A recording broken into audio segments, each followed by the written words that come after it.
Esse é o terceiro episódio do AprovaCast, o programa que tem o objetivo de te auxiliar na caminhada rumo à aprovação em concursos públicos. Esse podcast busca, de uma forma mais informal, descontraída, desapegada de formas, explicar como você pode estudar mais e melhor a cada dia. Comigo, Lucas Apelmazo, que sou defensor público no estado do Rio Grande do Sul, estão Maurício Rossato. Tudo bem, Maurício? Tudo bem, Lucas. O Maurício, que é juiz de direito em Minas Gerais, e também o Adriel Fernandes. E aí, Adriel? E aí, Lucas? E aí, Maurício? Tudo certo? O Adriel é advogado, se formou em 2019 e está iniciando a sua caminhada de estudos para concursos públicos da área jurídica. E é aqui, né, Maurício, a nossa cobaia dos métodos que a gente vem passando para o pessoal melhorar o seu estudo. Isso aí. No primeiro episódio, nós apresentamos o formato do nosso podcast e começamos uma série que se chama 7 pecados capitais do concurseiro. Quais são os pecados que o concurseiro e que o estudante não podem cometer durante a sua trajetória de estudos? Nós já falamos, me ajudem, sobre avareza no segundo episódio e no primeiro nós falamos sobre gula, tá certo? Isso aí. Certíssimo. Beleza. No terceiro episódio, que é este de agora, nós vamos falar sobre a luxúria. Mas eu já adianto a quem está ouvindo que não há uma necessidade de se ouvir o primeiro e o segundo episódio. É claro que a gente pede que ouçam, mas não há necessidade disso. O podcast aqui não o podcast não é uma sequência de materiais. Você pode ouvir os episódios de forma separada. Não vai ter nenhum prejuízo, não vai ter nenhum problema. Muito bem. O terceiro pecado capital dos tradicionais é a luxúria. E eu pergunto para ti, Maurício, no estudo para concurso público, a luxúria e como evitar a luxúria significa que o estudante deve ficar em abstinência sexual? Mas não, com certeza não. Nós não falaremos eu transei aqui. E passei.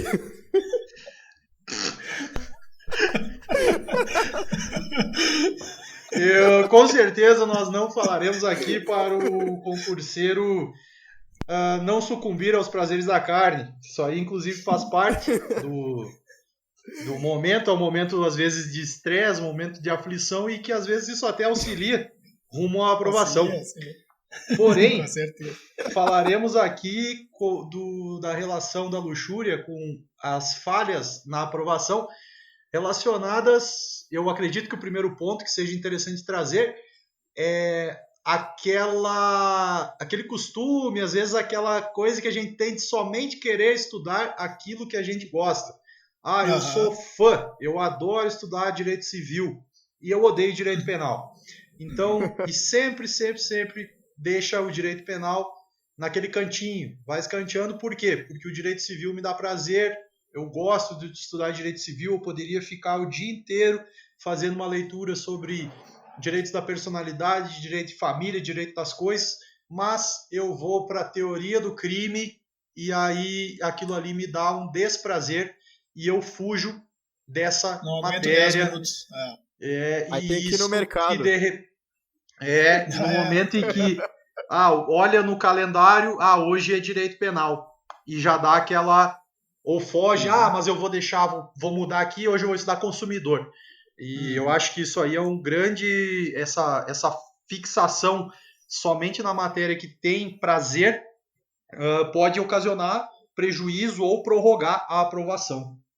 O pecado da luxúria está inegavelmente vinculado ao prazer, e o prazer ele existe de várias formas, né? Dentro das atividades profissionais, e aqui eu coloco o estudo para concurso público como uma atividade profissional da pessoa. Boa. Porque ela além de ser uma atividade intelectual que demanda muita energia, ela tem que ser a principal atividade do dia do estudante. Se você quer passar num concurso público para mudar de vida, o estudo e a preparação para mudar de vida devem ser a principal atividade do dia. É nos momentos secundários do seu dia que você vai colocar a academia, que você vai colocar a ida no mercado, o momento para pagar as contas, e que você vai organizar todas essas atividades secundárias de acordo com a atividade principal, que é o estudo. Só que essa atividade principal, ela tem, obviamente, momentos de prazer e momentos de desprazer. Estudar não é fácil, estudar não é sempre prazeroso, mas, como disse o Maurício, nós temos aqueles pontos de afeto das matérias. E um dos principais erros do estudante para concurso no início dessa trajetória é acabar estudando apenas aquilo que ele gosta. E estudando aquilo que ele gosta, ele vai estudar cada vez mais aquilo que ele gosta, né? E vai acabar deixando de lado as outras coisas que são tão mais importantes para a aprovação do que aquele ponto que ele está estudando. Adriel, já sentiu isso na pele, assim, nesse início de estudo? Eu até comentei com vocês que eu não tenho problema para estudar nenhuma matéria. Agora, meu amor mesmo é constitucional e administrativo. Eu adoro essas matérias. Então, né, que nem o Maurício falou ali, eu poderia ficar tranquilamente uma semana estudando elas. Agora, como... Isso é uma coisa que eu sempre cuidei. E aí eu acho, no primeiro episódio nós criticamos o ciclo de estudos. E daí aqui eu vou falar como que eu acredito que deveria ser utilizado o ciclo de estudo. E como eu estou utilizando. Que é fazer o ciclo baseado não no dia, o que tu tem que estudar no dia, mas na sequência de estudo. Porque daí se, por exemplo, hoje eu tenho que fazer alguma coisa e eu não estudei, amanhã eu sigo da onde eu parei o ponto.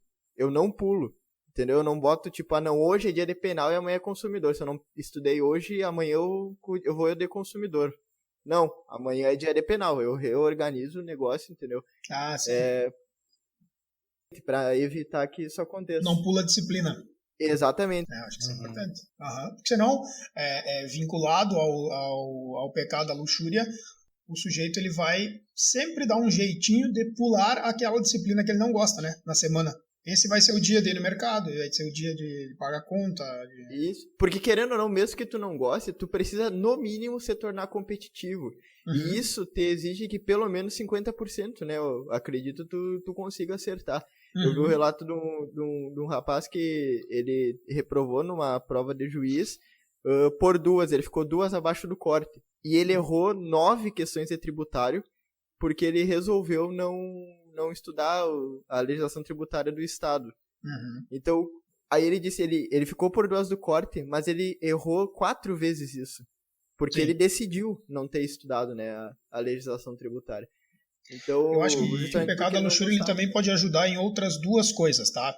Ele pode ser visto para uma obrigação no início do estudo e também para uma possibilidade de se tranquilizar no momento da prova. Depois eu quero falar disso, mas antes, tentar colocar o momento de maior dificuldade, de necessidade, de maior concentração num período próximo ao inicial de estudos. Porque se tu deixar, por exemplo, para fazer uma leitura de letra fria da lei, que é algo que não gosta de fazer, lá no final, muito provavelmente vai pular essa parte e vai abandonar. Certeza. Então, tenta começar a estudar, claro, começa a fazer uma leiturazinha introdutória ali, tem um caderno que gosta e tal, faz uma leiturazinha introdutória de uns 10, 15 minutos só para pegar o jeito e depois vai para aquela leitura mais pesada, faz essa abordagem mais intensa no início e depois vai para a parte mais agradável. Eu acho que a gente pode fazer uma analogia assim, ao exercício físico. Começa fazendo um aquecimento leve, um alongamento, parte para o exercício proposto mesmo, para aquele exercício físico intenso, e depois faz uma recuperação, um relaxamento muscular, um novo alongamento. Eu acredito que pode ser visto dessa forma. Esse paralelo que vocês fizeram com a questão do exercício físico é muito interessante, porque eu li um livro do Sertilanges, o livro que fala sobre a vida intelectual, e o objetivo desse livro é mostrar para as pessoas que decidiram optar pela vida intelectual o que é a vida intelectual, né? Meio parecido com o que a gente citou no segundo episódio sobre conhecer a profissão. E eu achei muito interessante, porque quando eu terminei o livro, eu pensei, cara, qual que é a diferença de mim para um cara que trabalha na roça, capinando, ou um cara que trabalha em granja? Sim. A diferença entre nós é que eu uso a mente e ele usa o corpo. Então, convenhamos que da mesma forma como ele precisa todo dia trabalhar e o corpo se fortalece e se adapta e aguenta o tranco daquele trabalho, eu preciso fazer a mesma coisa com o meu cérebro, guardar as suas devidas proporções. Sim, são atividades, e aí guarda essa vinculação com o que eu disse, com uma atividade profissional e principal do dia. Assim como o trabalho braçal, para ele, é a atividade principal, a atividade para a qual ele guarda energias, para a qual ele se prepara e para a qual ele destina a principal etapa do dia, né, de maior energia, a atividade intelectual é assim para o estudante. E ele tem a manha, né? Tu chega, tu pega a enxada perto dele e diz, não, pega assim, que é desse jeito, ó, desse jeito é melhor, vai mais tranquilo. Coisas que só o tempo dá. Exatamente, a experiência. E o estudante para concurso, ele também tem essa manha. A gente entra numa biblioteca e já reconhece quem são os que estão estudando há um mês e os que estão estudando há 1 ano e 1 mês. E aí 2 anos e 1 mês. A diferença é gritante. Mas isso o sujeito só vai alcançar quando ele chegar lá no ano e 1 mês. Então é natural, ele não precisa tentar pular etapas. Né? É na prática. Mas ele tem que se propor a fazer. Ele tem que se propor a errar, ele tem que se propor a acertar, ele tem que tentar... É vivendo que se aprende a viver, né? Isso aí. Tipo assim. Tem um outro ponto sobre essa questão, que é assim, ó. O que eu mais gosto é, normalmente, o que eu mais estudo, tá? Só que esse é um caminho de via dupla, tá? Eu estudo porque eu gosto mais, mas eu acabo gostando mais porque eu estudo mais, aquele ponto. Com certeza. Então, quando você se obriga a começar a estudar de forma séria uma disciplina ou um ponto que não gosta, muito provavelmente daqui a 6 meses você vai estar gostando desse ponto. Sim. E é por isso que ela é uma via de mão dupla. Eu acho que a solução para isso aqui a gente está batendo desde o primeiro episódio numa tecla, organização de estudo. Colocar no papel o que você tem que fazer. Eu tinha um professor de direito empresarial, né, direito empresarial muito vinculado com essa questão de pagamento, credor, devedor, e ele dizia assim, ó, vejam cada concurso como uma dívida que vocês têm. E a minha pergunta é, vocês estão dispostos a pagar essa dívida? Se vocês estiverem dispostos a pagar essa dívida na forma de esforço intelectual, de estudo comprometido, de dedicação de tempo, o concurso ele vai retribuir lá na frente. E a minha pergunta é, você é ou você não é um bom devedor? Se você for um bom devedor, você vai pagar a sua dívida e o concurso vai te recompensar. Muito show. Interessante essa análise que ele fez. Nunca tinha ouvido, bem interessante mesmo. E essa análise ela está vinculada com as disciplinas. E ele dava aula de direito empresarial, que era uma aula que muitas vezes as pessoas saíam da sala, né? Porque tinham terminado a aula de penal, que era uma coisa que gostavam, tinham terminado a aula de civil e tal. O empresarial é uma matéria de pouca afetividade. E aí ele veio com esse discurso forte, assim, e trouxe todo mundo para a sala de aula, né? Conseguiu trazer todo mundo dizendo, olha aqui, isso aqui faz parte da dívida, parceiro. Vem pagar, e eu vou te ajudar a pagar a tua dívida. Mas eu preciso que tu esteja aqui e eu preciso que tu coloque essa matéria dentro da tua organização de estudo. Né? Isso aí me lembrou uma coisa, Mazo, que é algo que eu vou confessar aqui, e eu acho que é um pouco a intenção do nosso podcast, falar aqui para quem estiver nos ouvindo os erros que nós cometemos nesse caminho e auxiliar os ouvintes e o Adriel, que é a nossa cobaia aqui, como tu bem disse. Como eu disse, a gente não está aqui para se vangloriar de nada, né? Exato, eu acho que é pelo contrário. Contar erro. Para quem está ouvindo, não tem erro. Então, eu agora falando isso aí, eu me recordo de uma coisa que no início do estudo eu fazia muito errado. Eu tinha medo de verificar se eu não estava aprendendo direito a matéria que eu tinha mais dificuldade. O que acontecia? Eu acabava estudando, eu tinha muita facilidade em direito civil, porque eu fui assessor de juiz muito na área civil, e eu gostava de estudar civil. E aí eu fazia questões, eu acertava 9 de 10, 10 de 10, e era tranquilo. E aí eu me sentia bem. Eu estou bem. Aí eu ia para o empresarial, vou citar aqui o exemplo do teu professor. Empresarial é cheio de nuances, é cheio de detalhes, e eu estudava, fazia leitura, mas tinha um certo receio de fazer questões.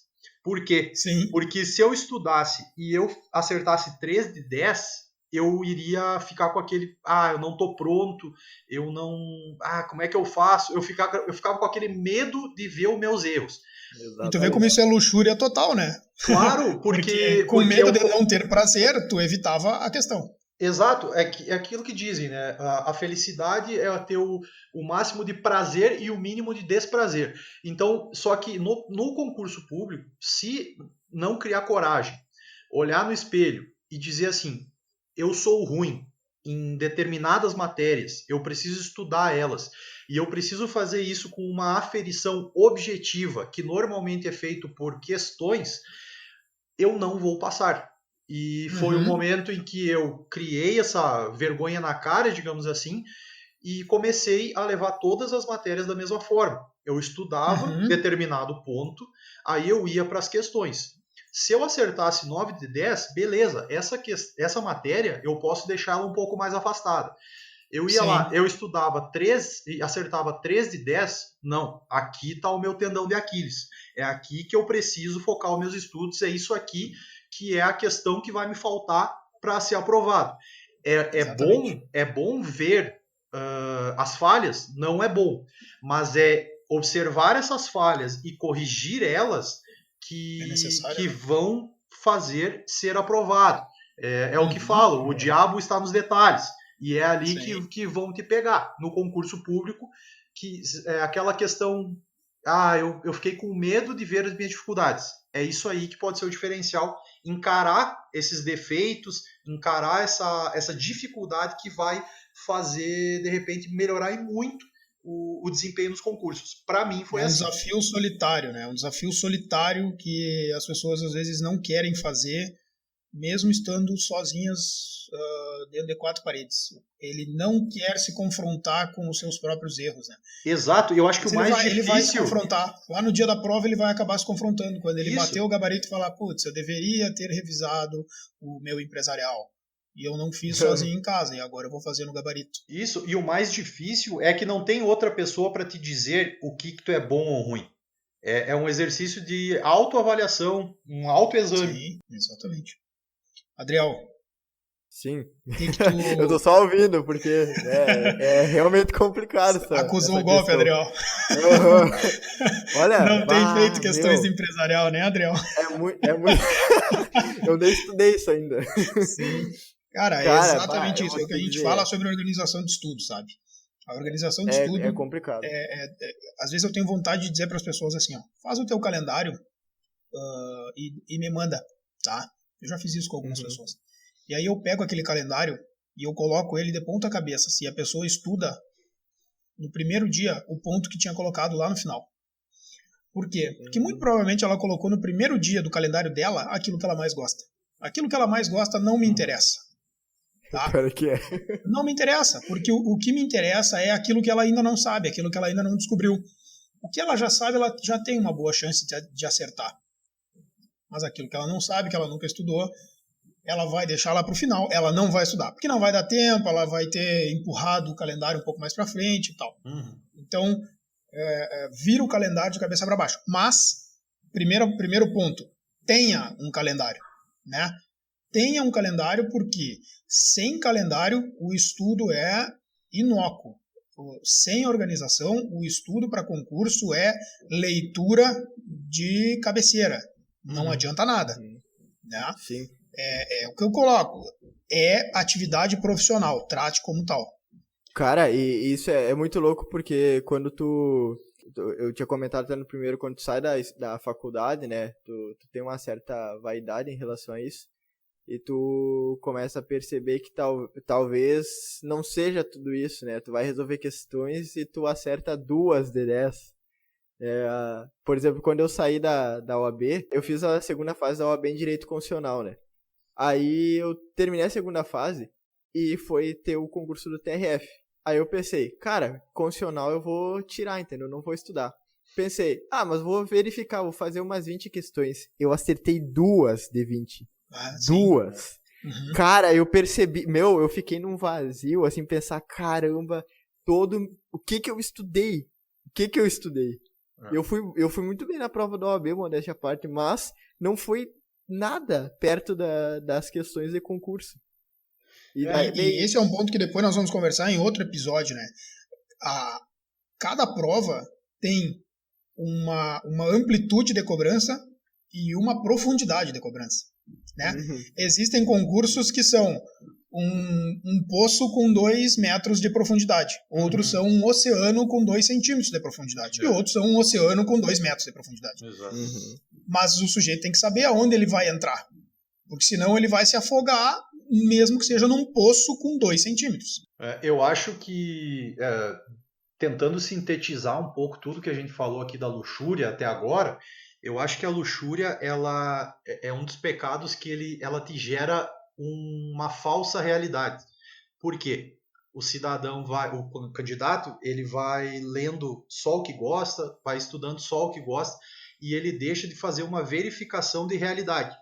Ele deixa de ir para a parte que ele não tem muito conhecimento, iludido com aquele falso prazer, com aquele falso conhecimento, e eu estou bem, eu estou fazendo 9 de 10, só que ele só vai lá no direito civil, ele faz só questão de direito da personalidade, que ele sabe decore salteado já todos os artigos, são absolutamente incapazes, ele só faz questão disso. E aí, ele não faz essa verificação de realidade de maneira objetiva, e aqui eu reforço, essa verificação do conhecimento, ela tem que ser aferida de maneira objetiva, e eu indico que seja feito mediante realização de questões. Por quê? Porque as questões são um reflexo do que está sendo cobrado no concurso público. Pode pegar, assim, 10 concursos, se for analisar, as questões são muito semelhantes. Ou seja, fazendo questões, vai observar-se se o conhecimento que eu estou adquirindo, ele é suficiente, ele é bom para eu ser aprovado nos concursos.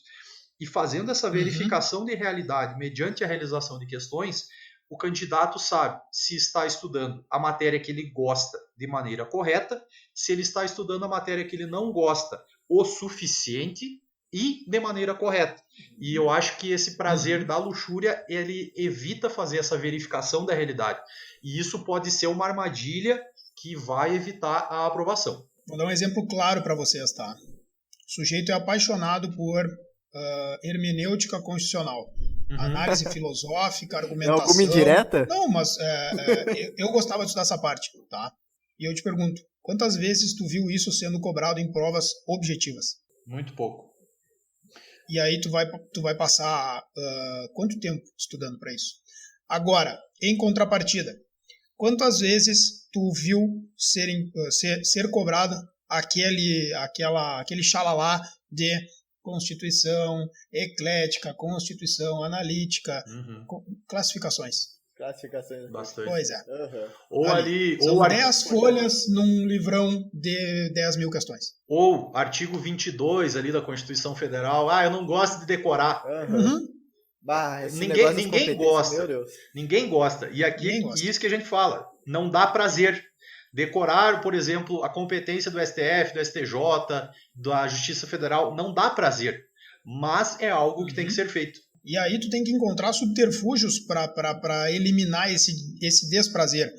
Se um professor inventou a musiquinha da competência da Justiça Federal, aprende a musiquinha. Porque eu estou dizendo para vocês, vai chegar no dia da prova, vai lembrar da musiquinha. E vai estar lá. Claro que sim, vai estar lá. A competência da Justiça Federal, e tu vai começar a cantar a musiquinha da Justiça Federal. Meu amigo, tu vai acertar a questão e o cara que não cantou a musiquinha errou. Então, saber o que é importante, saber o que é, desapega eu não faço assim. Saber o que é importante, saber o que é mais cobrado, vai te dar o limite do estudo que tu tem que ter naquele ponto. Tu olhou ali, meu amigo, pode olhar pelo índice do livro de questões. Tem pontos que tem 10 páginas, tem pontos que tem 2 questões. Sabe? Então, pelo índice tu já consegue descobrir e montar o teu calendário, se tu precisar. Quanto tempo eu vou dedicar para hermenêutica constitucional? Eu vou fazer uma leitura de um livro de 1000 páginas sobre isso aqui? Não. Eu vou fazer uma leitura de algo mais resumido, porque nesse momento da prova eu não preciso disso. Para chegar lá na prova oral, para chegar lá no momento discursivo, primeiro eu preciso passar desse primeiro obstáculo. E eu não vou conseguir passar dele se eu demorar uma semana para estudar um ponto que nos últimos 10 anos foi cobrado em 3 questões. Exato. Sim. né? E eu acho interessante esse ponto da luxúria, né? Porque a gente também não pode... extremos, eu acho que os extremos é que são complicados, né? Porque quando eu penso em luxúria, eu lembro muito daquela imagem da universidade, onde tinha o pessoal que ia pra aula e o pessoal que vivia em bar, bebendo e tal. E no final da faculdade, todo mundo é bacharel em direito. Todo mundo chegou lá, né? Mas há diferença em termos de conhecimento. Agora, isso não quer dizer que aquelas pessoas que estudavam e que também tiravam seu momento de lazer, que também tinham suas noites de faltar aula e tomar uma cerveja com os amigos e comer uma pizza, isso não quer dizer que essas pessoas não sabem também. Porque não quer dizer que elas precisaram estudar 100% do tempo, 365 dias do ano. Sim, Mas que elas souberam escolher os seus momentos certa. de escape. Temos que ser aristotélicos. A virtude está no meio. A virtude está no meio. E para atingir o meio, eu coloquei um ponto aqui que eu gostaria que vocês comentassem. Já disse para vocês que durante o meu período de estudos eu visualizava o período de estudos, né? Sentar, ler, revisar, fazer questões, como a principal atividade do dia. Mas eu precisava de momentos de escape. Sim. E para mim, esses momentos de escape, eles acabam sendo tão mais importantes a partir do momento em que, quando você vai avançando no tempo de estudos, mais os momentos de escape se fazem necessários, né? Não em quantidade. Lá no final eu descansava mais do que estudava. Não é isso. Mas é que eu acho que talvez o segredo esteja na intensidade e naquela promessa de recompensa de que tu vai ter depois um momento de escape, um momento que tu vai ir fazer o teu esporte, um momento que tu vai ir assistir a tua série, e é isso que vai te colocar, não, agora eu tô no meu momento de trabalho, eu tô no meu momento de estudo, ponto final, depois eu vou fazer isso, vou assistir a série, vou sair, passear, ou sei lá o quê. Aqui entra aquela clássica conversa, né, que o estudo para concurso é uma maratona, ele não é uma corrida de 100 metros. Então, Sim. se a pessoa que começou a estudar para concurso, porque eu digo quem começou, porque quem já está estudando há um pouco mais de tempo já observou isso. É uma maratona. E às vezes é uma maratona que às vezes não é uma maratona, às vezes é um Ironman. E a pessoa que tentar queimar a largada, querendo estudar 15 horas por dia, dormir 4 horas, não ir na academia, deixar de lado todos os prazeres, achando que focando 100% nos estudos vai passar antes do que outras pessoas, de repente se veja, depois de meio ano, ou um pouco menos até, muito cansado, com esgotamento mental, sim, de repente com uma crise de ansiedade, uma depressão, algo do tipo. Então, o que a gente falou antes também se enquadra aqui. Eu acho que o segredo é o meio termo. O estudo tem que ser tomado como atividade principal, porém, é preciso haver os momentos de descanso. Se eu sinto prazer assistindo um jogo de futebol, e esse jogo de futebol é às 21 horas da quarta-feira, eu vou acordar um pouco mais cedo, eu vou estudar mais durante o dia para que chegue às 21 horas e eu tenha estudado tudo que eu me propus e eu possa sentar tranquilamente e assistir esse jogo de futebol. E eu acho que o segredo é aí. Tem que ter um momento de descanso, um momento de prazer. Sim. E esse momento de descanso ele não pode ser confundido com aqueles momentos de marasmo ou de ficar empurrando, né, para frente o estudo. Aquele ali ele não tem finalidade nenhuma. Aquele período de postergação pura e simples, ele não tem finalidade de descanso com prazer e ele também, obviamente, não tem finalidade de estudo. Então, tentar dividir bem. Momento de estudo é momento de concentração, seriedade e de não interrupção dessa atividade. Adriel, tem alguma organização do descanso? Até fiquei curioso agora, porque eu não conheço o método dele do estudo, né? A gente ainda está desenvolvendo a conversa, mas tem alguma organização da questão do descanso, do intervalo? Assim, ó, até um determinado momento, eu não sei se você sabe, mas tem umas pesquisas que mostram que, por exemplo, a quantidade de sono de cada pessoa é inclusive influenciada pela genética, né? Uhum. Eu sou uma pessoa que tem muita dificuldade de acordar cedo. Então eu tinha pensado, cara, eu vou levar o dia de boas, entendeu? Eu vou descansar durante o dia e vou estudar durante a noite, porque eu não tenho problema de ir até tarde da noite estudando, né? Ir até 4, 5 da manhã, enfim. O problema é que eu comecei a ver que, tipo, tava me atrapalhando tava atrapalhando a rotina. E daí vou ter que jogar pra de manhã, vou ter que dar um jeito. Aí o que eu faço é acordar de manhã, a hora que minha esposa vai pro trabalho, eu acordo, estudo tudo que der até ela chega 2 horas em casa. Daí eu estudo tudo que dá ali até as 2 horas, às vezes passo. E depois disso, daí a minha recompensa é ou os exercícios que a gente faz em casa, alguns dias da semana, ou tocar guitarra. Ler um livro de filosofia, sabe? É o meu descanso. Até eu prefiro fazer o descanso ativo lendo, sabe? Que daí eu, pelo menos, mantenho o exercício da leitura. Eu não sei se eu acho consegue desligar, consegue desligar dos estudos nesse momento? Ou fica pensando, eu devia estar estudando?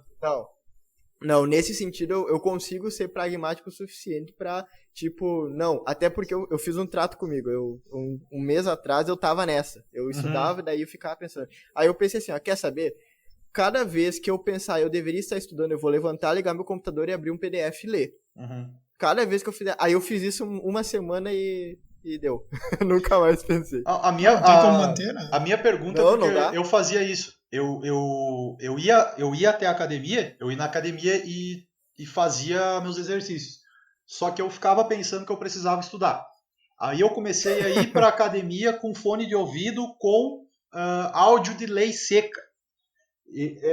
Foi a pior escolha que eu fiz na minha vida de concurso, porque eu não desligava. Eu chegava exausto do meu descanso, entre aspas, né? É para isso que serve esse podcast também, né? Para que a pessoa possa, num momento de descanso, ouvir algo que tenha relação com o estudo, mas que não seja estudo em si. Isso. Algo que vá ajudar ela para os próximos momentos de dedicação para o estudo. Então, o cara pode ouvir no carro, pode ouvir no deslocamento. É uma informação que não é aquela informação de estudo mesmo, né? Que eu acho que também é muito importante. Maurício, até isso aí eu já vi gente falar que fez isso, que daí eles chamam de método de imersão, que estão quase 100% do tempo nisso, né? Aí se tá imerso no conteúdo. Mas eu já vi gente falar que usa isso perto da prova, tipo um mês antes da prova, do início da... pode ser. Porque aí isso a gente vai falar depois, né? Mas os momentos de estudo são bem diferentes.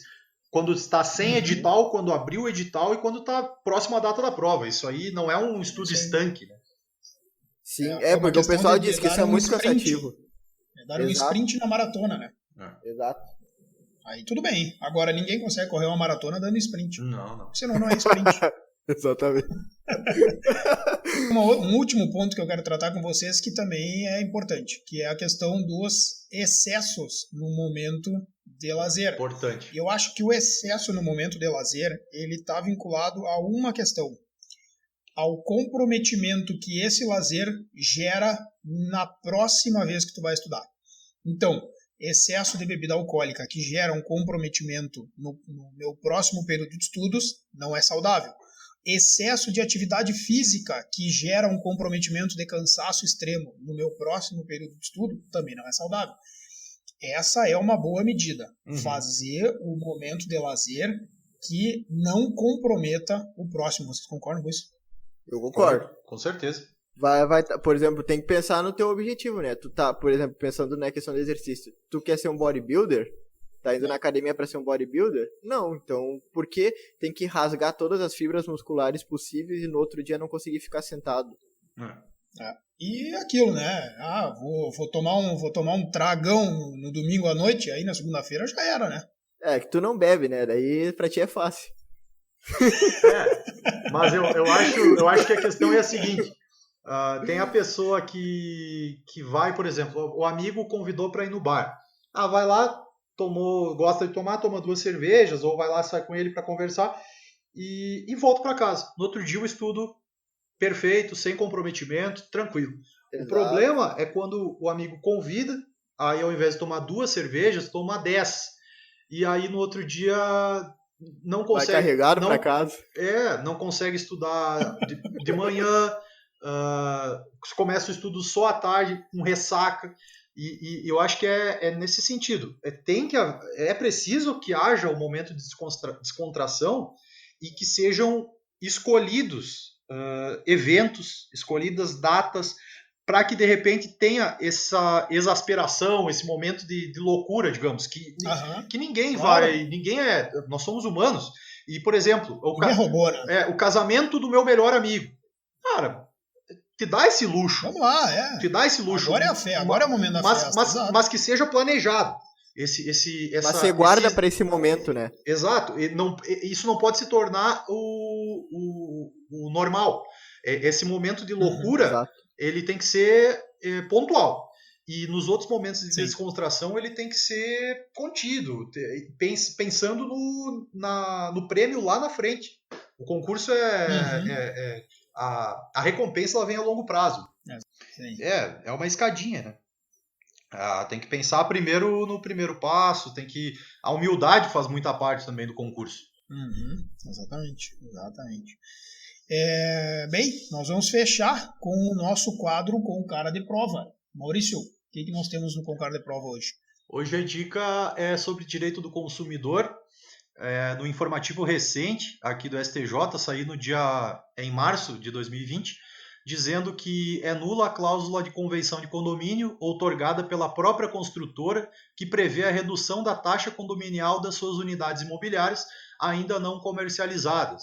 Ou seja, a construtora fez lá o empreendimento, ainda não tem imóveis que ainda não foram comercializados e ela, para reduzir gastos, coloca na convenção do condomínio que essas unidades terão o valor do condomínio reduzido, abaixo daquelas que estão já ocupadas. Essa cláusula ela é nula, ela é ilegal. O que me parece com cara de prova nesse informativo é também a questão da nulidade, né? Que vai ser objeto de troca em prova objetiva. Vai colocar que é anulável, a prova objetiva vai colocar que é válida. Ineficaz, e aí o candidato tem que lembrar que na decisão jurisprudencial fala em nulidade. Tranquilo, pessoal? Então tá, é isso. Esse foi o terceiro episódio do AprovaCast, esse podcast que tem o objetivo de te trazer informações sobre método de estudos, dicas, de uma forma muito mais informal, com risada, com uma leveza de conteúdo, com aquela dica final com cara de prova, mas com o objetivo de ser ouvido pelas pessoas nos seus momentos de descanso, que devem ser organizados, que devem ser sem excessos nesse período de maratona de concursos públicos. No próximo episódio, nós vamos continuar a nossa abordagem sobre os 7 pecados capitais que o concurseiro não pode cometer durante a sua preparação. Vá para o próximo episódio, continue conosco e até mais.